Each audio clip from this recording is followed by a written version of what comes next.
Ja, der er en meget stor forskel på bølge- og vindenergi. Det stammer fra det samme. Jeg kan huske, at klimaet er meget vigtigt. Danskerne de er ved at lave fuldstændig om. De køber ikke længere de der benzinsluger.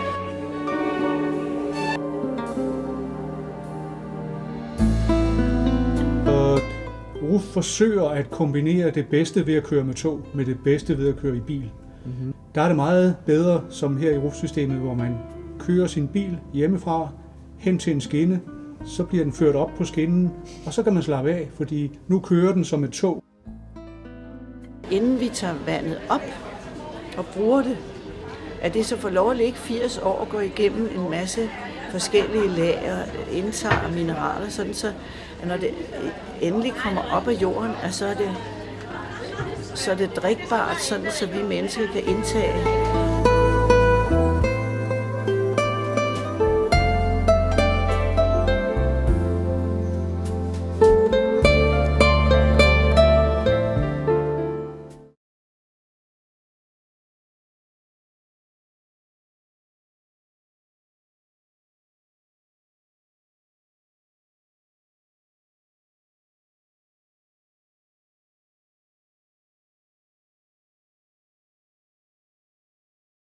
Jeg hedder Erik Jørgensen, og jeg er centerleder for Miljøpunkt Nørrebro. Et af de 4 miljøpunkter, som der er i Københavns Kommune, og vores opgave det er at hjælpe borgerne med at introducere bæredygtige løsninger.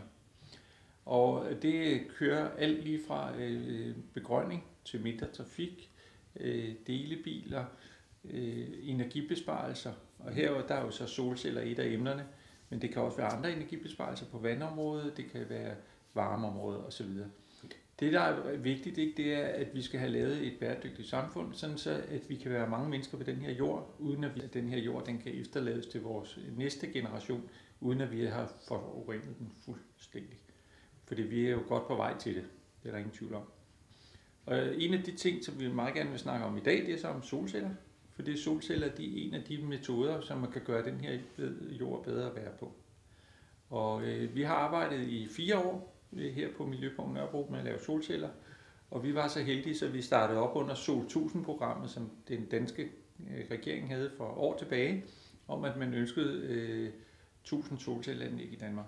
Og der satte vi så 5 anlæg op på Nørrebro og på Østerbro, og der var så en lille smule tilskud på 40%, tror jeg der var, til at etablere de her solceller. Og det er jo sådan så, at når borgerne har en mulighed for at få et lille tilskud, så motiverer man også borgerne til at engagere sig i at udføre de her ting. Og det er så vores rolle som organisation. Vi er et selvejende fond, og vi får en lille smule driftstilskud på 600.000 om året. Det er jo ikke mange penge, men det er det, som Københavns Kommune kunne overse eller se til at løse den her opgave. Og for det beløb, der prøver vi at hjælpe borgerne på Nørrebro til at gøre så meget som muligt inden for det bæredygtige. Jeg hedder Martin Ditz, og jeg er byggeøkonom og arkitekt af faglig baggrund og har ejet konsulentfirma Solar Lightning og har arbejdet i snart 40 år med bæredygtig udvikling og i både rollen som rådgiver og som bygherre inden for offentlig, almen og privat virksomhed. Og konkret bistår jeg Miljøpunktet som konsulent inden for fundraising og miljøinnovation. I det her nu er emnet solceller, men vi arbejder også med opsamling af regnvand og de sammenhæng, der er i forhold til den. For det vi jo overordnet kan se, det er jo, at når den måde vi producerer på, den måde vi forbruger energi på, så øger vi temperaturen her på kloden. Når vi øger temperaturen på kloden, så smelter iskalotterne, så stiger vandet, så får vi mere vand ned.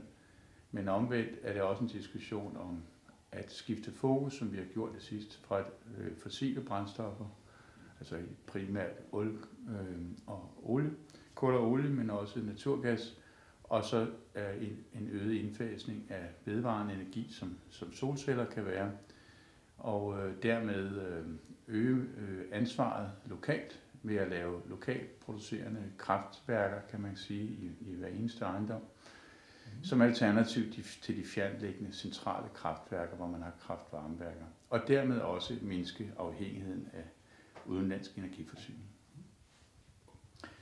Og I spørger så om hvorfor er solceller en god idé, og hvordan kan det gøres?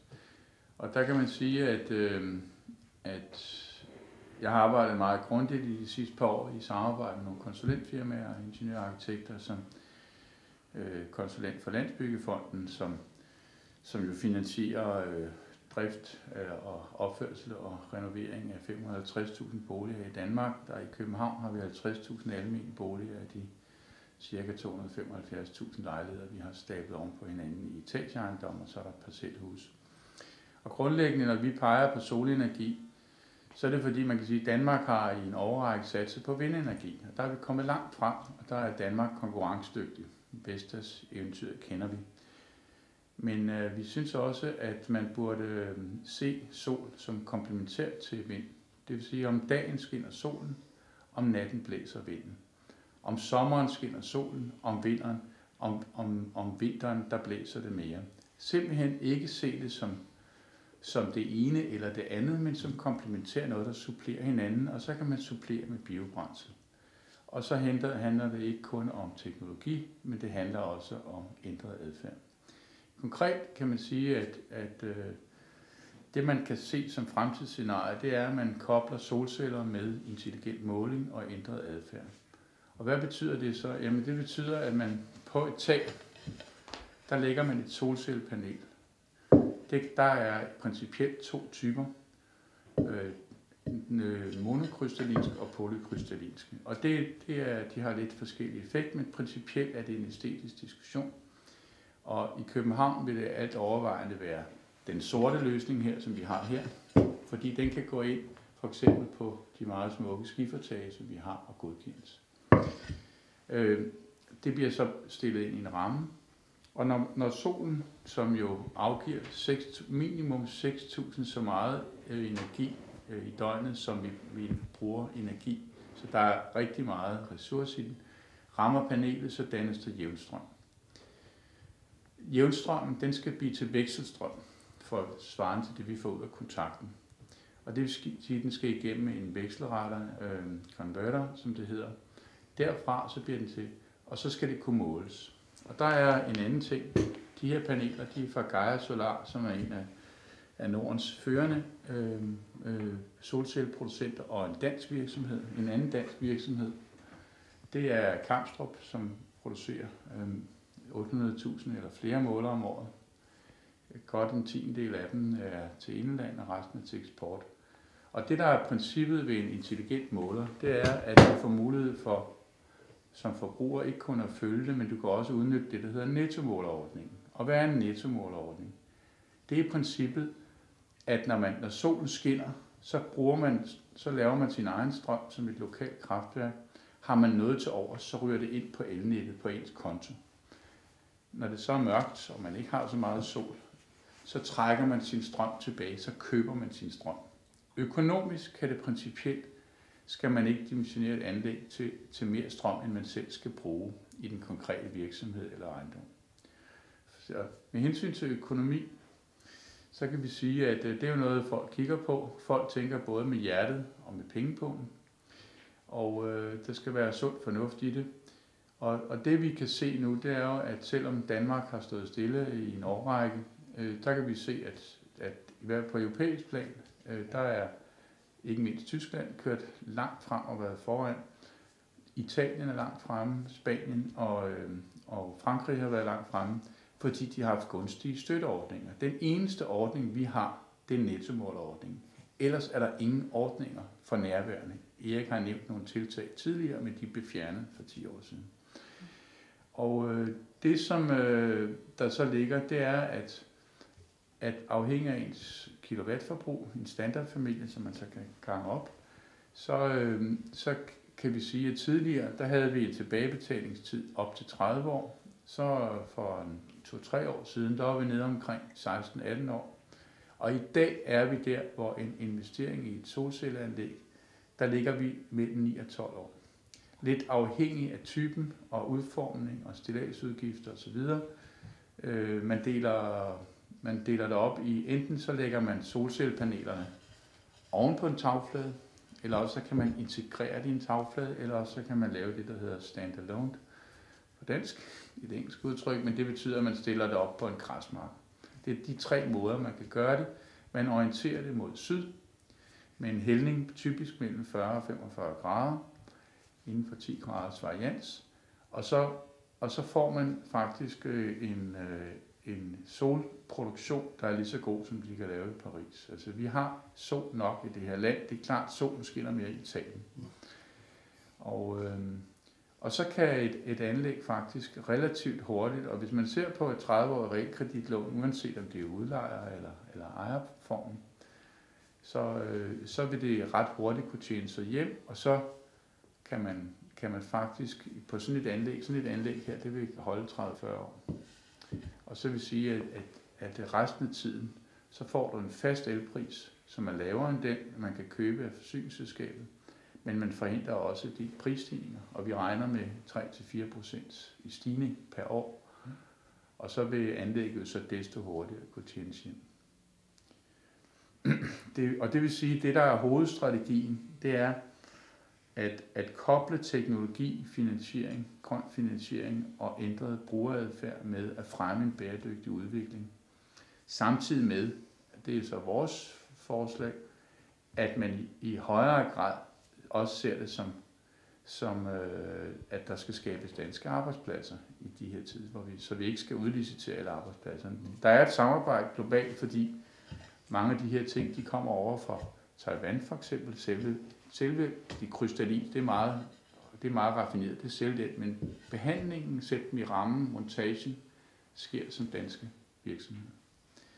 Det kan så udbygges på sigt, når man har solcellen som et element, den intelligente elmåler som et andet element. Det tredje element, det er så elbilen, og så får man mulighed for at lade sin egen på. Og det fjerde element på sigt, det er det, der hedder smart grid, ikke et engelsk udtryk, altså en stor elektrisk ål, som kører med strøm, hvor man får mulighed for at aflæse signaler. Det vil sige, så vil man på sigt kunne sige, vi sælger strømmen, når den er dyrest, og vi køber den, når den er billigst. Og med sådan en måler her, så kan man faktisk helt ned time for time aflæse det. Så man kan gøre ligesom de gør, når de handler aktier. Vi køber aktien, når den er billig, og vi sælger den, når den er dyr. Og det vil så sige, at det vil kunne gøre, at forbrugerne engagerer sig i det her. Og de kan se det, de kan se solen skinner, de kan se måleren dreje ud, og de kan se, hvis der er tændt for meget lys i huset, og nu skal du huske at slukke, når du går ud af dit lokale. Og det tror vi på, og dermed har vi samtidig ikke mindst den helt vigtige, så kan vi få reduceret vores CO2-udslip, og med den bidrager til, med den her strategi, til at København i 2025 er CO2-neutral, og at Europa mellem 2025 og 2050 også er CO2-neutralt. Det er et mål, og jo før vi kan nå det, jo bedre, jo mindre risiko har vi her på planeten, så vi lever ikke, hvor vi udbytter og udpiner planeten, hvor vi lever i balance med planeten og dens ressourcer. Ja, men det er jo sådan, så ude i den store verden, der er det jo også sådan, at de vil gerne også have energi. Altså vi har jo et ret stort energiforbrug i Danmark, sådan, når man ser det i forhold til resten af verden, og der ligger vi jo nummer 10 på verdenslisten, selvom vi tror, at vi ligger meget, meget fint. Det gør vi altså ikke. Vi er blandt de 10 mest forbrugende CO2-folk i hele verden. Og det er jo sådan en glorie, vi har, at vi tror, vi er de bedste. Men sådan har det jo altid været på mange områder. Men det er jo også sådan, så kineserne og inderne og for den sags skyld Afrika vil jo også gerne op på det her energiforbrug. Det er jo ikke sikkert, at det er lige på samme måde, det skal være. Men altså, de vil jo gerne have et fjernsyn, og de vil gerne have en mobiltelefon, og de vil da gerne have strøm i lampen. Altså, der er jo ikke nogen, der siger, at de skal bo i en jordhule resten af deres liv. Og det tror jeg slet ikke, at de heller selv vil. Så de vil jo gerne op. Så derfor vil energiforbruget helt klart stige. Og en af de ting, som jeg ser, som er nødvendig for at fordele den energi, vi har, fordi vi bruger jo meget i vores lande, så det også kan blive noget til de andre. Det er klart, at man kan sagtens lave det som vedvarende energi. Som Martin sagde, så har vi 6.000 gange så meget solenergi, som der er behov for det nuværende energiforbrug. Men der er både vind og vand og sol og bølger osv. Man kan hive energi ud af, og biogas for den sags skyld. Men det er jo også vigtigt, at os, som har så meget energi og bruger så meget energi, at vi sætter energiet ned i boligen. Og det er jo sådan så, at jeg tror, at man i lejligheder bruger 2.500 kWh om året cirka, og i boliger, altså i villaboliger, der er det 3.500 kWh. Men for eksempel bruger jeg kun 325 kWh. Og det er jo fordi, jeg har arbejdet med i lang tid at få mit energiforbrug ned. Jeg har jo ikke alle de her ting kørende, som man har rundt omkring. Og det er jo det her med adfærd. Og adfærd, det er en spøjs ting, ikke? Og det er jo faktisk de bedste penge, det er jo dem, man ikke bruger. Så hvis man har en mulighed for at arbejde med sit energiforbrug derhjemme, at man ikke har nogen ting, der står og har røde lamper, der står og sådan stjæler din strøm, uden overhovedet at bruge det, men bare de står. Det er sådan nogle ting, der er vigtigt at gøre. Jeg har ikke sådan nogle lamper stående, ikke? Transformatorer, der står og kører og sikrer, at der nu er strøm på videoen, eller strøm på et eller andet, en lampe, som måske kun har tændt en time, men de andre 23 timer, der står den og bruger strøm i transformatoren. Så det er vigtigt, at man har en adfærd, der gør, at man får nedbragt sit energiforbrug. Og nu er der jo kommet de her, altså der var jo for år tilbage, ikke, der brugte vi jo alle sammen glødepærer. Og der var jo et ramaskrig, ikke, fordi nu skulle vi over til at have energipærer. Og energipærer, de havde en lidt anden farve lys. Så var det jo heller ikke for gode, de energipærer i starten, men altså, de er i hvert fald kommet med efterhånden, og de har jo ganske udmærket lys, det kan vi jo se her. Men altså, det var så den første energifag, eller hvad man kan sige, udfasning af de gamle pærer, og det har EU jo gået ind og besluttet, og det bliver stille og roligt udfaset her de næste år, ikke? Sådan så vi får nedbragt i energiforbruget ved hjælp af det lys, vi har. Men den næste revolution, der kommer, det er jo, at man skal have ledpærer, LED-pærer. Og det bliver jo noget, der også bliver introduceret stille og roligt i hjemmet, og de bruger kun en tiendedel af det, en tiendedel som en energipære er brugt i forhold til den tiendedel, som glødepæren er brugt. Så der er masser at komme hen af i forhold til teknologiudvikling og energibesparelser. Og det tror jeg, det er den vej, som vi som danskere skal arbejde meget med. Og der er der selvfølgelig også noget med alle vores køkkenmaskiner. Vi skal måske bruge vores armkræfter i stedet for at svinge hjulpiskeren. Den elektriske, så kunne vi jo bruge håndpiskeren. Og der er alle den her mulighed for at gemme den adfærd, fordi vi ved jo godt, når vi bruger strøm. Ikke? Så derfor brug noget mindre strøm. Men det er en lang proces, ikke? Og det kræver lidt adfærdsændringer. Og hen ad vejen, så kan man sagtens komme ned på en tiendedel af det, som der er landsgennemsnittet. Det har jeg i hvert fald selv bevist. Og det man kan starte med at sige, det er, at vi har jo forskellige typer bygninger. Vi har offentligt ejede bygninger, og vi har privat ejede. Hovedparten af ejendommene i landet, de er jo privat ejet. Det er en privat ejendomsret. I København deler vi det så op i privat udlejning, privat ejerlejligheder, private andelsboligforeninger og almene udlejningsboliger. Så er der derudover parcelhusboliger, som så kan nogle gange, og så er der mellemformen, der hedder rækkehuse. Hovedparten af ejendommen er etageboliger, og det giver en helt anden organisatorisk udfordring, fordi det politiske fokus har længe ligget på enfamiliehuset, men de udgør jo kun cirka en femtedel af boligformen her i landet. Det vil sige, at den store udfordring, den ligger, og vi ved også, at 4/5 af alle fremover vil bo i tætte byer. Det vil sige, at man stabler boligerne oven på hinanden. Det er godt ud fra et energisynspunkt, altså i forhold til en varmebesparelse, og det er godt ud fra ledningstræk i det hele taget. Der ligger nogle helt klare fordele i forhold til, at der er langt mellem husene, som i et parcelhuskvarter. Men det giver så også nogle særlige udfordringer, fordi at borgerne, der sidder i en bestyrelse i en boligforening, er ikke nødvendigvis professionelle. Den almene sektor har sine forretningsførere, og det vil sige, at de har et apparat. Men den private udlejer, han gør kun det, der er principielt af økonomi i, og den private ejer i en ejerlejlighed, han skal være enig med de andre i ejerforeningen, og det samme med andelsboligforeningen. Og det kræver jo et flertal. Så det vil sige, hele processen om risiko, og hvorfor og hvordan gør vi det her, vil vi det her. Det afgørende, det er, at der er nogle ildsjæle blandt beboerne, der vil det her, og som kan drive processen. Vi kan bistå dem, men den skal drives nedefra og op. Det er ikke en proces, der skal køre oppefra og ned. Man skal stille nogle værktøjer til rådighed, og der kunne vi godt ønske os, at man i de energipolitiske forhandlinger, man nu sidder mellem Venstre og regeringen, at man også tager solceller med ind som et element.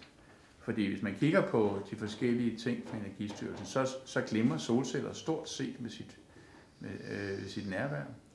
Det er vind, som man siger, det er det. Men det er jo kun et element, som nævnt tidligere. Borgerne kan så gøre det, at de kan dels søge bistand hos Miljøpunktet, og så er der også en lille støtteordning gennem det, der hedder Solar City Copenhagen, hvor man kan få søge et lille projekt på 10.000, hvor man så skal have 3.000 med, så kan man få lavet en skitse. Så har man et grundlag.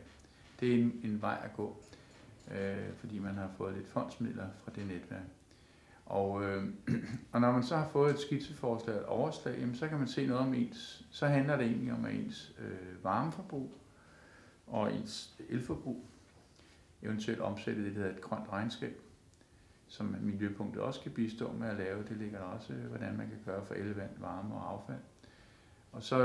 Og så på den baggrund kan man sige, jamen, hvad er så vores mål med det her? Det kræver, som jeg nævnte tidligere, at man har den rigtige orientering, hvis det er etageejendomme. Det vil sige, at principielt er det en fjerdedel af tagfladerne, som ligger rigtigt i en by, nemlig dem, der ligger mod syd. Men altså sydøst og sydvest, det er inden for det spænd, der ligger de rigtige med den rigtige hældning.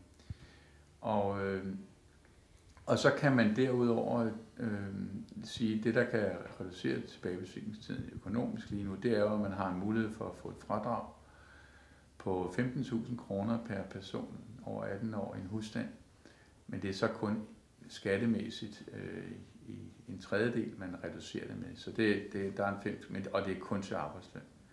Men jeg var til konference i fredags på Christiansborg, og der sagde miljøminister Ida Auken, at den ordning, som den tidligere regering indførte med fradrag på skattebilletten, kunne køres videre, men med en mere klimavinkel. Og der vil jeg synes, det er naturligt, at solceller også er omfattet af den kommende ordning, ligesom den er den nuværende støtteordning.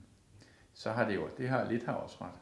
Altså det, der kan være fornuftigt, det er ikke, hvis man ikke allerede har gjort det, det er, at man kan få sin ejendom energimærket. Så har man et grundlag, det er en registrering, som det hedder. Og så ved man noget omkring med ens energiforbrug sammen med et grønt regnskab. Så har man 2 gode værktøjer som et grundlag. Her er vi. Og så skal man gøre sig klart, hvad man vil opnå, hvilke mål man vil have, hvilke forventninger, og så er der spørgsmål om selve investeringen. I bad mig at uddybe spørgsmål om garantiforpligtelsen.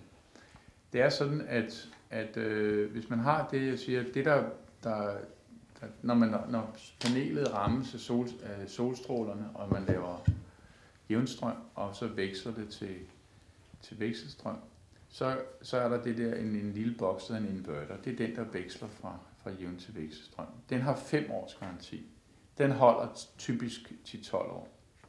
Man skal i hvert fald ikke regne med mere. Så regn maks med 10 år. Det skal man være opmærksom på. Så der skal man lægge det ind i sin drift- og vedligeholdelsesplan. Selve et sådan anlæg som det her, der ydes 25 års garanti. Og der kan man regne med, og det man garanterer inden for de 25 år, det man siger, at de første 10 år, der har vi minimum 90% af effekten. Og efter 25 år er det 80% af ydelsen. Og vi ved, at sådanne anlæg, de holder 30-40 år. Og så skal man i øvrigt sørge for at holde dem rene, og man skal sørge for at placere dem, så der ikke er nogen skygger eller blade, der ligger. Det kan man så gøre løst teknisk, men man skal sørge for, fordi hvis man bare lægger et blad på det der, så kan, hvis det ikke er forbundet på den rigtige måde, så kan det i princippet stoppe hele produktionen. Derfor skal hældning og rengøring påses. Så spørger I om, hvis man skulle tænke visionært her i landet, hvad man så kunne gøre. Og der vil jeg sige, at punkt 1, det her det handler ikke om økonomi og forbrug alene og adfærd. Det handler i høj grad om finansiering. Og det man kunne drømme om, det var, at man kiggede ud over landets grænser og kiggede på det, de har gjort i Østrig og Tyskland. Hvad er det, de har gjort der? De har lavet en sammenhæng, hvor de siger, at den energimærke, det kan vi udmønte i et pointgivning. Og det vil sige, der går man ind og kigger på bygningen under et, som Erik vil sige, at det handler ikke bare om opsamling af regnvand, solceller og energibesparelser og affaldssortering. Men man går ind ud fra en samlet vurdering af, hvordan ser den ejendom ud. Hvis man så kombinerer det med et pointsystem, som så knyttede sig den finansiering, det handlede om, at når man købte eller solgte en ejendom, uanset om man er ejer eller lejer, i den situation, så vil man kunne sikre det, man kunne kalde grøn finansiering. Og der kan man faktisk kapitalisere, så man kan måle helt ned og sige, hvor meget CO2 udledes der for denne ejendom på hver eneste bygningsdel, uanset om det er et parcelhus eller en etageejendom. Det kunne være rigtig smukt, og vi har værktøjerne med det, og vi har også nøgletal for bygherrer, rådgivere og entreprenører. Hvis man kobler disse ting og kigger ud over grænserne, så har vi et system, der er veldokumenteret og virker endda på nogle breddegrader, som svarer til vores solbestråling. Så det er ikke så svært. Det er bare at komme i gang.